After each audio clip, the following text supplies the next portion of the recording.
Hello everyone, स्वागत है आपका यूपीएससी हिंदी में। हम लोग देख रहे हैं 108 दिन की सीरीज़, जिसमें हम लोग कवर कर रहे हैं उत्तर प्रदेश से संबंधित जो भी प्रश्न आपके एग्जाम में पूछे जाते हैं। ठीक है, आज का हमारा टॉपिक है उत्तर प्रदेश के खनिज संसाधन, मिनरल्स एंड ओर्स जो भी पाए जाते हैं उत्तर प्रदेश में, उसके बारे में हम लोग डिस्कस करेंगे। सबसे पहले एक मंत्रालय के बारे में डिस्कस करते हैं। तो भूतत्व एवं खनिज कर्म निदेशालय की स्थापना जो है वो 1955 में हुई थी, और उत्तर प्रदेश खनिज विकास निगम की स्थापना 1974 में हुई थी। ठीक है, तो ये भी फैक्ट है, आप लोग याद कर लीजिए। खनिज विकास निगम की स्थापना 1974 और भूतत्व एवं खनिज कर्म निदेशालय की स्थापना जो है वो 1955 में हुई थी। ठीक है, उसके बाद कुछ खनिज दिए हुए हैं और स्थान दिए हुए हैं। यहाँ पे मैंने जो आप टेबल दिखाई है आपको, वो हम लोग 1 बाय 1 देखेंगे। बट आई रिक्वेस्ट यू कि अगर आप लोग अपना नोट्स बना रहे हैं तो आपको कुछ इस तरह से बनाना है कि उत्तर प्रदेश के मैप में जो जगह जहाँ पे स्थित है, जैसे कि चित्रकूट का एरिया, सोनभद्र का एरिया, ललितपुर, झांसी, ये सब जो एरिया है, इसको शो करना है आपको मैप में। और फिर उसके बाद वहाँ पे आपको जो ये टेबल के फॉर्म में मिनरल्स हैं, इसको 1 बाय 1 करके लिखना है। ठीक है, इससे क्या होगा कि मैप के माध्यम से आपको समझ में आएगा कि कौन से खनिज जो हैं, कौन से मिनरल जो हैं वो कहाँ पर पाए जाते हैं। ठीक है, तो यहाँ पे तो मैं आपको शॉर्ट सिंपल टेबल के फॉर्म में बता रही हूँ, बट आपको करना ये है कि मैप लीजिए, यूपी का जो भी मैप है, और जो भी स्थान बताए गए हैं उन सबको मार्क करिए मैप में, और उसके बाद वहाँ पे खनिज का नाम लिखिए। ठीक है, तो सबसे पहले स्टार्ट करते हैं। कोयला सिंगरौली में पाया जाता है। ठीक है, यहाँ पे जो सिंगरौली है ये एमपी का पार्ट है, बट इसका कुछ हिस्सा जिसको सोनभद्र नाम से जाना जाता है, ये उत्तर प्रदेश में स्थित है। ठीक है, तो यहाँ पे कोयला के नाम से आप लोग सोनभद्र याद करिए, सिंगरौली से कन्फ्यूजन होगी, ये एमपी में स्थित है। ठीक है, इसको एमपी में स्थित है ये। ठीक है, इसका जो एरिया है सोनभद्र, वहाँ पे कोयला पाया जाता है। नेक्स्ट आता है बॉक्साइट और सिलिका सैंड, ये चित्रकूट में पाया जाता है। ठीक है, बॉक्साइट और सिलिका सैंड। इसके बाद है डोलोमाइट।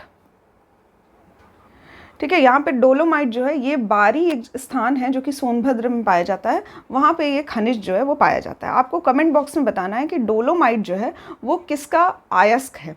ठीक है, डोलोमाइट किसका ओर है, किस मेटल का, ये आपको बताना है। ठीक है, मेटल या फिर नॉन मेटल, जिसका भी ओर है वो आपको कमेंट बॉक्स में बताना है। नेक्स्ट है सेलखड़ी, ये झांसी में पाया जाता है।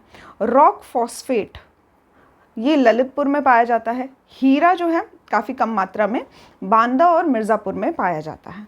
ठीक है, फिर तांबा है, तांबा ललितपुर में पाया जाता है। चूना पत्थर जो है वो मिर्ज़ापुर की एक जगह है, गुरमा कनाच बापूहारी। ठीक है, स्पेसिफिकली किसी क्वेश्चन में पूछा गया होगा, इसलिए यहाँ पे डिटेल में दिया गया है, अदरवाइज़ आप लोग मिर्ज़ापुर याद कर सकते हैं। ठीक है, तो चूना पत्थर के लिए मिर्ज़ापुर फेमस है, और कजराहट एक जगह है सोनभद्र में, वहाँ पर भी चूना पत्थर पाया जाता है। नेक्स्ट है सोना। तो सोना जो है वो शारदा एवं रामगंगा के रेत में पाया जाता है, काफ़ी माइन्यूट लेवल पे पाया जाता है। सोने की कोई खान नहीं है उत्तर प्रदेश में, यहाँ पे कुछ कण पाए जाते हैं रेत के फॉर्म में, शारदा एवं रामगंगा की रेत में। ठीक है, इसके साथ ही चकोरिया चरका नामक स्थान है सोनभद्र में, यहाँ पाया जाता है। बेरवार नामक स्थान है ललितपुर में, यहाँ पाया जाता है। ठीक है, तो ये भी स्थान आप लोग देख सकते हैं। नेक्स्ट है जिप्सम झांसी और हमीरपुर में पाया जाता है। नेक्स्ट है ग्रेफाइट, ये हमीरपुर में पाया जाता है। सैंडस्टोन, ये मिर्ज़ापुर में पाया जाता है। ग्रेनाइट जो है वो बांदा, हमीरपुर, ललितपुर, महोबा, झांसी। ठीक है, तो यहाँ पे सारा जो एरिया मैं आपको बता रही हूँ यूजुअली यूपी के जो सदर्न साइड है। ठीक है, तो सदर्न एरिया में यहाँ पे बुंदेलखंड का रीजन है, बुंदेलखंड, और यहाँ पे आता है बघेलखंड।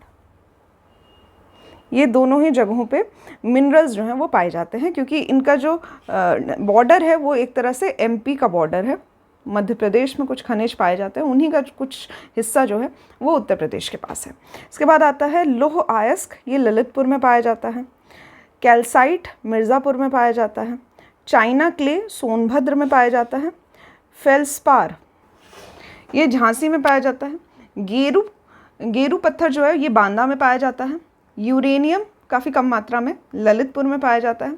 संगमरमर जो है ये मिर्ज़ापुर और सोनभद्र के रीजन में पाया जाता है। एस्बेस्टस झांसी और मिर्ज़ापुर के रीजन में पाया जाता है। झांसी में भी एक बड़ा गांव क्षेत्र है, यहाँ पे एस्बेस्टस पाया जाता है। इसके बाद है कांच बालू, ये प्रयागराज और बरगद एरिया में पाया जाता है, मतलब प्रयागराज का ही कोई एरिया है, यहाँ पे ये पाया जाता है। ठीक है। तो जैसे कि मैंने आपको बताया था, आप लोगों को करना ये है कि इस तरह से यूपी का मैप ड्रॉ करिए, जो भी मैप है। इसके बाद यहाँ का एरिया और यहाँ का एरिया, जो भी रीजन है, इनको लिखिए, और जो भी खनिज पाए जाते हैं, ठीक, किन स्थानों पे पाए जाते हैं। कभी कभी कई सारे स्थानों पे एक साथ पाए जा रहे हैं, तो यहाँ पर भी पाया जा रहा है, कुछ इन हिस्सों में भी कोई खनिज पाया जा रहा है। तो ये आप एक सेपरेट डायग्राम के फॉर्म में ही इसको याद करिए, ठीक है। आसान है, कुछ टाइम लगेगा, बट आपको अगर कई बार प्रैक्टिस होगी तो याद आ जाएगा कि कौन से इंपॉर्टेंट खनिज हैं जो कि पाए जाते हैं, ठीक है। नेक्स्ट हमारा है उत्तर प्रदेश की मृदा, सॉइल ऑफ उत्तर प्रदेश। 6 प्रमुख भागों में विभाजित किया जाता है उत्तर प्रदेश की मृदा को।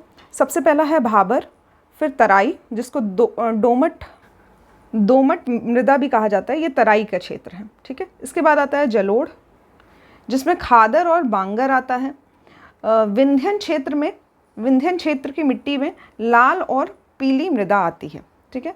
फिर आता है बुंदेलखंडी मिट्टी, जिसमें लाल और काली मिट्टी आती है। अरावली के क्षेत्र में लाल रेत और भूरी रेत का हिस्सा जो है, थोड़ा ही हिस्सा है उत्तर प्रदेश में, ये भी आता है। तो ये मृदा के 6 पार्ट हैं, इनको आप लोग देख सकते हैं, ठीक है।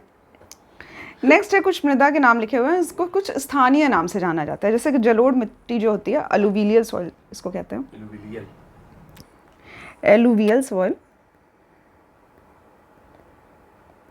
ठीक है। इसको काप नाम से जाना जाता है, ठीक है। नेक्स्ट है खादर। खादर को कछारी मिट्टी, दोमट मिट्टी, मटियार और सिल्ट बलुआ भी कहा जाता है। इसके बाद आता है बांगर, इसको कहा जाता है उपरहार, बलुई, दोमट।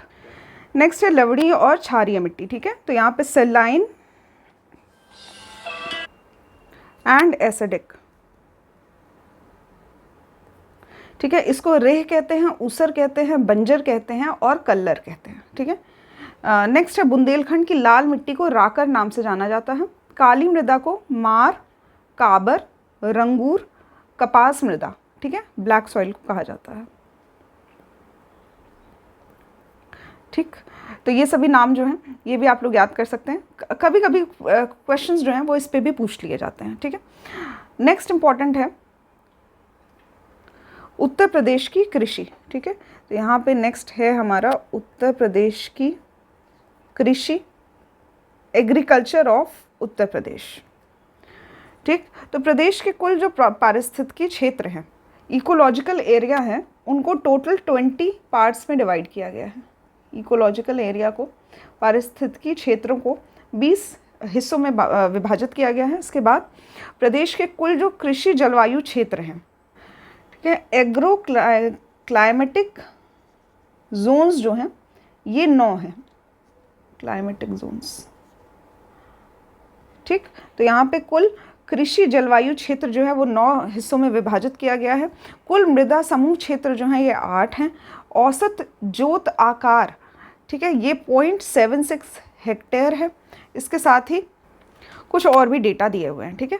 नेक्स्ट हम लोग प्रमुख फसल से स्टार्ट करेंगे। तो गेहूं जो है वो राज्य की सर्व प्रमुख फसल है।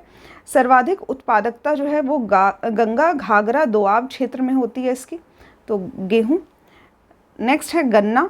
गन्ना राज्य की कैश क्रॉप होती है पहले तो ये, ठीक है, नकदी फसल है ये, राज्य की सर्वाधिक महत्वपूर्ण नकदी या फिर व्यापारिक फसल है, कैश क्रॉप कहा जाता है इसको। राज्य की सर्वाधिक सिंचित फसल। इसके साथ ही मेरठ जिले का गन्ना जो है वो सबसे अधिक अच्छा माना जाता है। इसके बाद आता है अफीम। अफीम की खेती जो है ये सर्वाधिक उत्पादन जो है ये बाराबंकी में होता है और इसकी एकमात्र फैक्ट्री है जो कि गाज़ीपुर में स्थित है, ठीक है। तो अफीम का, इसको इंग्लिश में ओपियम कहते हैं, इसका जो उत्पादन है वो सबसे ज़्यादा बाराबंकी में होता है और इसकी जो फैक्ट्री है वो गाज़ीपुर में है। इसके बाद है पटसन, जिसको जूट भी कहा जाता है। प्रदेश में जो जूट के मिले हैं ये कानपुर में है, सहजनवा जो कि गोरखपुर में स्थित है, यहाँ पर जूट की जो मिल है वो पाई जाती है। इसके बाद आम। आम जो है वो कई प्रकार के हैं, जैसे कि स्टेट आम जो है ये सहारनपुर मेरठ में पाया जाता है। इसके बाद दशहरी, जिसको मलिहाबाद भी कहा जाता है, ये मलिहाबाद लखनऊ में पाया जाता है। लखनऊ जो है ये इसके लिए फेमस है। इसके बाद सफ़ेदा या फिर चौसा आम जो है ये सहारनपुर में पाया जाता है। स्टॉल जो है ये मेरठ और बागपत में पाया जाता है, ठीक है। तो यहाँ पे ये प्रमुख फसलें हैं। इसके साथ ही उत्तर प्रदेश की फसलों को सीज़न के हिसाब से भी बांटा जा सकता है, विभाजित किया जा सकता है, जैसे कि रबी, खरीफ और जायद। ठीक है, जिसमें रबी में आता है गेहूं, सरसों, जौ, चना, मटर और आलू। ठीक है, तो यहाँ पे गेहूं, सरसों, जौ, चना, मटर, आलू ये सब रबी की फसलें हैं। इसके बाद खरीफ की फसलें जिसमें गन्ना आता है, चावल आता है, कपास आता है, कॉटन। इसके बाद बाजरा, ज्वार, मक्का आदि। ठीक है, ये सभी फसलें जो है ये खरीफ की फसलें हैं। जायद की फसल में आता है मूंग, धान यानी कि चावल, हरा चारा जो भी हरी सब्जियां होती हैं, और सूरजमुखी। ठीक है, ये सभी जो है ये उत्तर प्रदेश की प्रमुख फसलें हैं। रबी, खरीफ और जायद सीज़न के हिसाब से विभाजित की गई है। नेक्स्ट है उत्तर प्रदेश के प्रमुख दार्शनिक स्थल। ठीक है, तो कुछ स्थल के नाम दिए गए हैं, किस स्थान पे ये स्थित हैं ये आपको पता होना चाहिए। जैसे कि वराह मंदिर ये कासगंज में स्थित है, जेके मंदिर कानपुर में स्थित है, दिगंबर जैन की मूर्तियाँ जो हैं जिसको असाई किले से प्राप्त किया गया था, तो असाई किले की दिगंबर जैन की मूर्तियाँ जो हैं ये इटावा में स्थित हैं। दशावतार मंदिर जो कि गुप्तकालीन मंदिर है ये देवगढ़ में स्थित है। भीतरगांव कानपुर में स्थित है। भारद्वाज आश्रम जिसको अक्षय वट भी कहा जाता है ये प्रयागराज में स्थित है। व्यास टीला या फिर नरसिंह टीला ये जालौन में स्थित है। ठीक है, ये भी प्रमुख दार्शनिक स्थल माना जाता है। इसके बाद जायसी स्मारक ये रायबरेली में स्थित है। सीतामढ़ी का धार्मिक स्थल जो है ये भदोई में स्थित है। 84 गुंबद ये कालपी जालौन में स्थित है। और अशफाक उल्ला की मज़ार ये शाहजहांपुर में स्थित है। फिर इसके बाद कुछ राज्य के जो सबसे पहला नाम जो है वो देखा जाता है, जैसे पहला ई विलेज या फिर पहला साइबर लैब, इसके बारे में हम लोग देखेंगे कि राज्य का जो पहला है, तो सबसे पहले राज्य का जो पहला ई विलेज है इसको बबूरा गांव मंझनपुर कौशाम्बी जिला माना जाता है। ई विलेज नाम से इसको माना जाता है। इसके बाद है राज्य का पहला साइबर लैब जो कि आगरा में स्थित है। राज्य का पहला सॉफ्टवेयर टेक्नोलॉजी पार्क ये नोएडा में स्थित है। राज्य का पहला फिल्म सेंटर नोएडा में स्थित है। राज्य का पहला खेल गांव आगरा में स्थित है। पहला महिला उद्यमी पार्क ये ग्रेटर नोएडा में स्थित है। जैव प्रौद्योगिकी पार्क बायोटेक पार्क ये लखनऊ में स्थित है। ई डिस्ट्रिक्ट पायलट परियोजना लागू करने वाला जो पहला राज्य है यह है उत्तर प्रदेश। पर्यावरण हेल्पलाइन तथा वाहन ट्रैकिंग प्रणाली लागू करने वाला पहला राज्य भी उत्तर प्रदेश है। ई विलेज योजना शुरू करने वाला पहला जिला जो है ये कौशाम्बी है। अभी हमने स्टार्टिंग में भी पढ़ा था ई विलेज कार्यक्रम जो है इसका पहला जो विलेज है ये बबूरा गांव है कौशाम्बी में। ठीक है, इसके बाद सैटेलाइट टाउन पिलखुआ हापुड़ माना जाता है। इसके साथ ही सौर ऊर्जा चलित प्लांट जो है रामपुर झांसी में स्थित है। राज्य का प्रथम तैरता सौर ऊर्जा संयंत्र जो है ये रिहंद बांध पर बनाया गया है। राष्ट्रीय हिंदी संग्रहालय जो है ये उत्तर प्रदेश में स्थित है। कहाँ पे स्थित है सर्च करके आप लोग कमेंट बॉक्स में लिखिएगा, राष्ट्रीय हिंदी संग्रहालय जो है ये कहाँ पे स्थित है। इसके बाद सांप्रदायिक हिंसा शोध केंद्र ये जो करहा आजमगढ़ में स्थित है, सांप्रदायिक हिंसा शोध केंद्र। ठीक है, इसके बाद प्रथम चीनी मिल जो है ये प्रतापपुर देवरिया में स्थित है। देश का सबसे बड़ा क्लस्टर्स ये बरेली क्लस्टर्स को कहा जाता है। एग्रो पार्क जो है उत्तर प्रदेश का पहला एग्रो पार्क ये बाराबंकी और वाराणसी में स्थित है। नेक्स्ट हमारा इम्पॉर्टेंट है Indira Gandhi national aviation academy. ठीक है, तो यहाँ पे कुछ केंद्र और एकेडमी का नाम लिखा हुआ है, ये कहाँ पे स्थित है ये अब हम लोग देखेंगे। Indira Gandhi national aviation academy, ठीक, एविएशन एकेडमी की बात हो रही है यहाँ पे, ये स्थित है फुर्सतगंज रायबरेली में।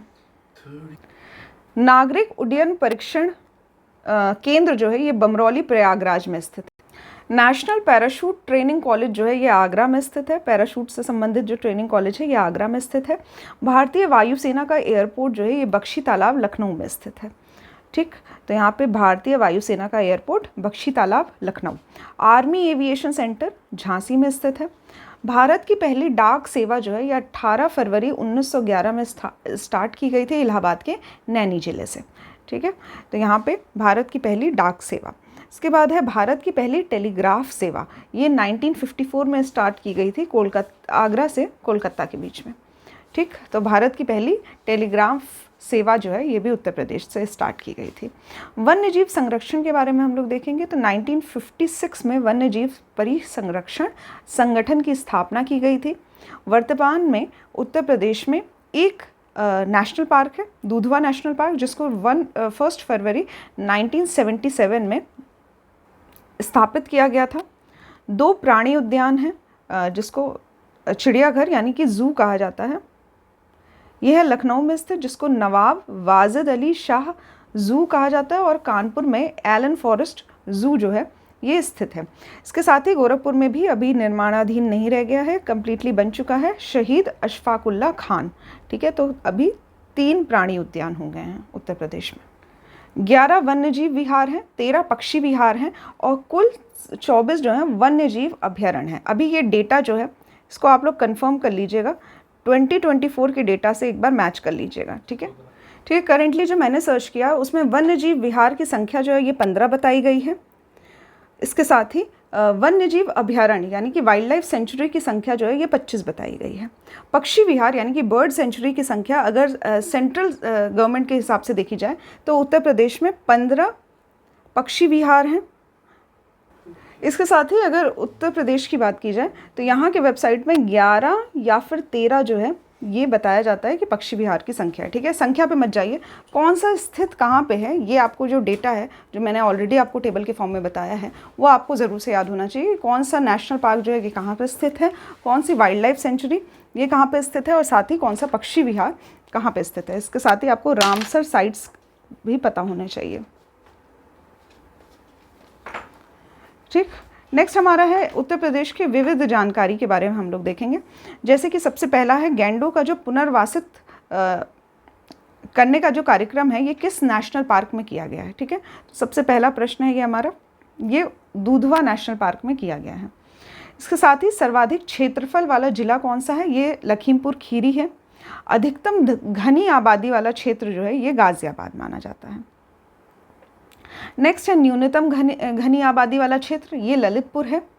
मिनिमम पॉपुलेशन डेंसिटी पाई जाती है ललितपुर में, और मैक्सिमम पॉपुलेशन डेंसिटी पाई जाती है गाज़ियाबाद में। सबसे कम साक्षरता दर वाला जो जिला है यह है श्रावस्ती, यानी कि यहाँ पे मिनिमम लिटरेसी रेट पाया जाता है श्रावस्ती में। बिजनौर में जो शेड्यूल्ड ट्राइब्स पाए जाते हैं उनमें से प्रमुख है महागीर और मोक्सा, जिसको बुक्सा भी कहा जाता है। ठीक है, तो यहाँ पे महागीर और बुक्सा आप लोग याद कर सकते हैं। सबसे बड़ा वाइल्ड लाइफ सेंचुरी वन्य जीव विहार जो है ये हस्तिनापुर में स्थित है। इसके साथ ही जो प्रमुख लोकगीत है उत्तर प्रदेश का ये है बिरहा। राष्ट्रीय कथक संस्थान जो है ये लखनऊ में स्थित है। मोतीलाल नेहरू बाल संग्रहालय ये भी लखनऊ में स्थित है। मौलाना मोहम्मद अली जौहर विश्वविद्यालय जो कि अल्पसंख्यक का विश्वविद्यालय है, माइनॉरिटीज़ के लिए बनाया गया विश्वविद्यालय है, ये रामपुर में स्थित है। जैन और बौद्ध धर्म दोनों एक साथ जो धर्म के तीर्थ हैं ये माना जाता है कौशाम्बी में। ठीक है, तो जैन धर्म भी और बौद्ध धर्म का तीर्थ स्थान जो है ये कौशाम्बी को माना जाता है। भारत कला भवन संग्रहालय ये वाराणसी में स्थित है। महिला पुरुष का जो अनुपात है उत्तर प्रदेश में, महिलाओं का और पुरुषों का जो अनुपात है वो है 912। ठीक है, यानी कि 912 महिलाएं हैं प्रति 1000 पुरुषों पे। ठीक है, तो यहाँ पे ये इस तरह से अनुपात निकाले जाते हैं कि अगर उत्तर प्रदेश में 1000 पुरुष हैं तो उनकी अपेक्षा में 912 जो है ये महिलाएं हैं। इसके साथ ही नाभिकी ऊर्जा परियोजना यानी कि न्यूक्लियर पावर प्लांट जो है उत्तर प्रदेश में एक ही न्यूक्लियर पावर प्लांट है, ये नरोरा में स्थित है, बुलंदशहर। ठीक है, इसके साथ ही प्रमुख खनिज जो पाया जाता है इम्पॉर्टेंट मिनरल उत्तर प्रदेश का यह है लाइमस्टोन और डोलोमाइट। सीमांत कृषक किसको कहा जाता है, सीमांत कृषक या फिर फार्मर जो है ये उन व्यक्तियों को कहा जाता है जिनके पास 1 हेक्टेयर से भी कम भूमि होती है, इनको सीमांत कृषक कहा जाता है। लाल मिट्टी यानी कि रेड सॉइल जो है ये मिर्ज़ापुर और झांसी के क्षेत्र में पाई जाती है। परहिया जनजाति और कर्मा लोक नृत्य, ठीक है, यहाँ पे डिफरेंट क्वेश्चन है। परहिया जनजाति जो है ये सोनभद्र में पाई जाती है और कर्मा लोक नृत्य भी सोनभद्र में ही किया जाता है। इसके साथ ही सुलह कुल उत्सव ये आगरा में मनाया जाता है। हिंदू मुस्लिम एकता के लिए ये एक सुलह कुल उत्सव मनाया जाता है आगरा में। आंवला का सर्वाधिक उत्पादन क्षेत्र जो है यह है प्रतापगढ़। प्रथम पुलिस संग्रहालय जो है ये गाज़ियाबाद में बना हुआ है। नॉलेज पार्क कहाँ पे स्थित है? ग्रेटर नोएडा में स्थित है। दिया सलाई का उद्योग, ठीक है, ये भी ODOP का ही मान सकते हैं आप लोग, प्रमुख उद्योग में आता है ये। प्रमुख उद्योग दिया सलाई का उद्योग जो है ये बरेली में फेमस है। इसके बाद गैसो हॉल परियोजना, ये आंवला बरेली की परियोजना है। तालीम नाम का एक प्रोग्राम स्टार्ट किया गया है दूरदर्शन के द्वारा, जिसमें उर्दू भाषा से परिचय करवाया जाएगा। तो यहाँ पे ये उत्तर प्रदेश के दूरदर्शन के द्वारा किया गया, ठीक है, तालीम कार्यक्रम। इसके बाद साक्षरता दर की बात की जाए तो 11.4%, ठीक है। तो यहाँ पे टोटल लिटरेसी रेट जो है वो है 67.68%, ठीक है। डेटा जो है वो गलत दिया हुआ था, मैंने अभी करेक्ट करके इसको आपको बताया है। टोटल लिटरेसी रेट जो है उत्तर प्रदेश का साक्षरता दर 67.68% है, जिसमें महिलाओं की साक्षरता की अगर बात की जाए तो ये 57.18% है, जिसको 57.2% आप लोग देख सकते हैं, ठीक है। पुरुषों की साक्षरता जो है वो 77.3% है, ठीक है। ये मेल लिटरेसी रेट है उत्तर प्रदेश का। फीमेल लिटरेसी रेट जो है वो 57.2 है, काफ़ी कम है। तो यहाँ पे महिलाओं को ज़्यादा प्रोत्साहित करना चाहिए साक्षरता की तरफ। और साथ ही गवर्नमेंट की कुछ स्कीम्स जो होती हैं वो भी आती हैं महिलाओं की साक्षरता को प्रोत्साहन देने के लिए। बट हमारे लेवल पे जो हम लोग कर सकते हैं वो जो भी आसपास की आपकी महिलाएं हैं जिन्होंने पढ़ाई नहीं की है उनको प्रोत्साहित करना चाहिए कि वो अपनी भी जो बेटियां हैं उनको भी पढ़ाएं और साथ ही खुद भी एक तरह के साक्षर बनने की कोशिश करें। इसके साथ यूपी में मंडलों की जो संख्या है यह है 18। राहुला नाम का जो लोक नृत्य है ये बुंदेलखंड क्षेत्र में किया जाता है, ठीक है। राहुला लोक नृत्य बुंदेलखंड। नेक्स्ट है चारकुला लोक नृत्य, ये ब्रज मंडल में किया जाता है। इसके साथ ही महर्षि वाल्मीकि आश्रम जो है ये बिठुर में स्थित है। महर्षि वाल्मीकि आश्रम बिठुर। यूरेनियम के भंडार काफ़ी लिमिटेड मात्रा में पाए जाते हैं, ये ललितपुर में पाए जाते हैं। चुनारगढ़ के में अनूप वेदिका स्थित है, ये किनकी अनूप वेदिका है, ठीक है। तो किनके नाम से फेमस है? ये भर्तृहरि, ठीक है, भर्तृहरि नाम से याद कर सकते हैं आप। कुछ खास इंपॉर्टेंट नहीं है, स्किप भी कर सकते हैं चाहे तो। इसके साथ ही न्यूनतम वर्षा वाला ज़िला जो है ये आगरा है। अधिकतम वर्षा वाला ज़िला जो है ये गोरखपुर माना जाता है, ठीक है। न्यूनतम वर्षा यानी कि मिनिमम रेनफॉल जो है ये कौन से डिस्ट्रिक्ट में होती है उत्तर प्रदेश के? तो आगरा में होती है। मैक्सिमम रेनफॉल गोरखपुर में होती है। गुरु द्रोणाचार्य का जो जन्म स्थान है काम्पिल्य माना जाता है, ये कहाँ पे स्थित है? फर्रुखाबाद में स्थित है।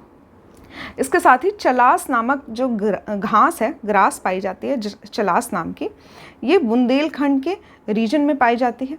उत्तर प्रदेश का विधान परिषद का गठन जो है ये 1937 में हुआ था, ठीक है। तो यहाँ पे देख सकते हैं आप कोई भी न्यूज़ जो है, कोई भी डेटा जो प्रोवाइड किया जा रहा है इसका कोई रिलेशन नहीं है एक दूसरे से।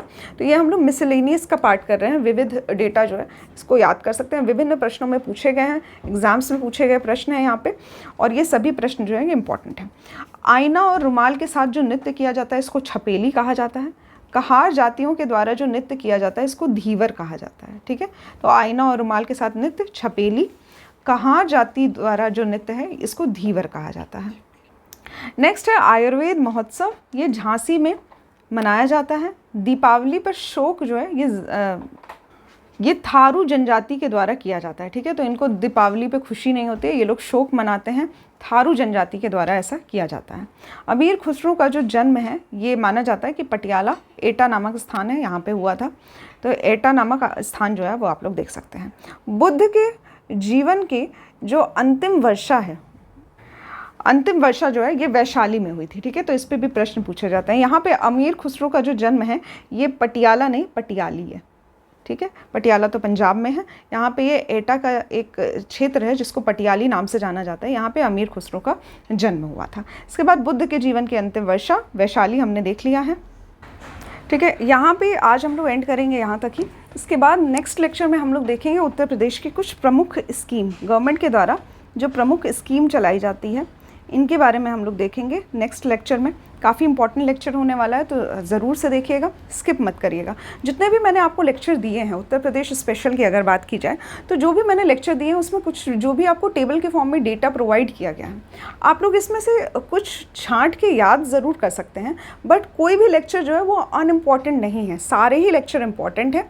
टेबल के फॉर्म में जो भी आपको डेटा दिया गया है उनको आप लोग पढ़िए, इसके साथ ही जो उत्तर प्रदेश में प्रीवियस ईयर पूछे गए प्रश्न हैं उनको सॉल्व करिए, आपको बहुत ज़्यादा सहायता मिलेगी उस चीज़ में, ठीक है। तो नेक्स्ट लेक्चर में हम लोग उत्तर प्रदेश के गवर्नमेंट की स्कीम की बात करेंगे, साथ ही कुछ महत्वपूर्ण प्रश्नों के बारे में चर्चा की जाएगी, और उसके बाद ये आपका जो यूपी स्पेशल से रिलेटेड जो सीरीज़ चल रही है ये एंड होगी, ठीक है। और ये जो 108 दिन की सीरीज़ चल रही है जिसमें आप लोगों का फोकस किया जा रहा है उत्तर प्रदेश के आने वाले सभी एग्ज़ाम्स के लिए, इसके लिए आपको कौन सा नेक्स्ट सब्जेक्ट स्टार्ट करना है, कौन सा सब्जेक्ट आप लोग चाहते हैं, ये आप लोग कमेंट बॉक्स में लिख सकते हैं, ठीक है। इसके साथ ही आज के लेक्चर से रिलेटेड कुछ क्वेश्चंस मैं पूछने वाली हूँ, ये भी आप लोगों को कमेंट बॉक्स में लिखना है। सबसे पहला प्रश्न है, रानी लक्ष्मीबाई बांध परियोजना ये कौन सी नदी पे बनाई जा रही है, ठीक है, बनाई गई है, ठीक है। रानी लक्ष्मीबाई बांध परियोजना किस नदी पे स्थित है। नेक्स्ट क्वेश्चन है, Indian institute of vegetable research